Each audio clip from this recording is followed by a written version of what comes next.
The girl was horrified to discover that her body was covered in festering wounds and gradually mutating in terrifying ways. Realizing the severity of her condition, she rushed to the hospital, hoping doctors could examine her. However, when the doctor saw her symptoms, he panicked, backed away, and called security. Seeing this, the girl turned and ran. She dashed into an isolation room and hid. Inside, sharp spines grew out of her palms. Using these newly mutated spikes, she quickly climbed up to the ceiling and signaled to another girl in the room to stay quiet. From that girl, she learned that she couldn't afford medicine and was suffering alone. Without hesitation, the mutated girl gave her all of her own remaining special medicine. After leaving the hospital, she was spotted by agents from the organization. An accomplice sneaked up from behind, drugged her, and took her away. When she woke up, she found herself locked in a small room. Using the blade-like spines on her wrists, she easily cut the ropes tying her hands. Just then, the two who had kidnapped her burst into the room. The leader was the head of the organization. His partner ignored warnings and moved toward her, but the girl spat acidic saliva that burned him. At the same time, the police showed up in full gear, blocking the entrance. The man told his partner to escape through the back with the last improved dose of the medicine,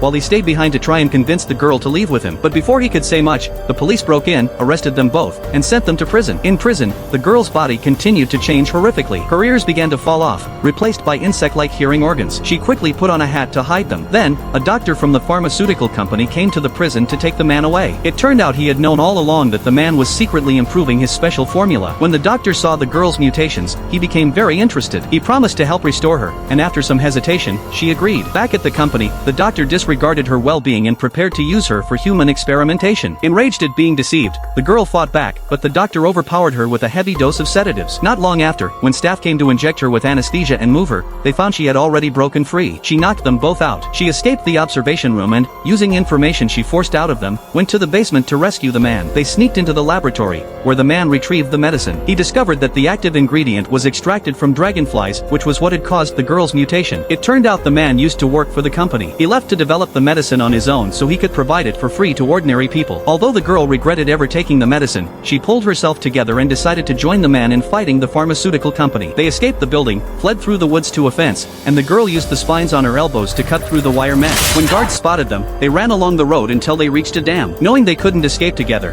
the man gave the active ingredient to the girl and told her to take it to his partner to produce the medicine. The girl jumped off the dam. The doctor arrived soon after and took the man away, threatening him to produce more of the medicine. In the end, the girl completed her transformation and found the man's other partner at the agreed location.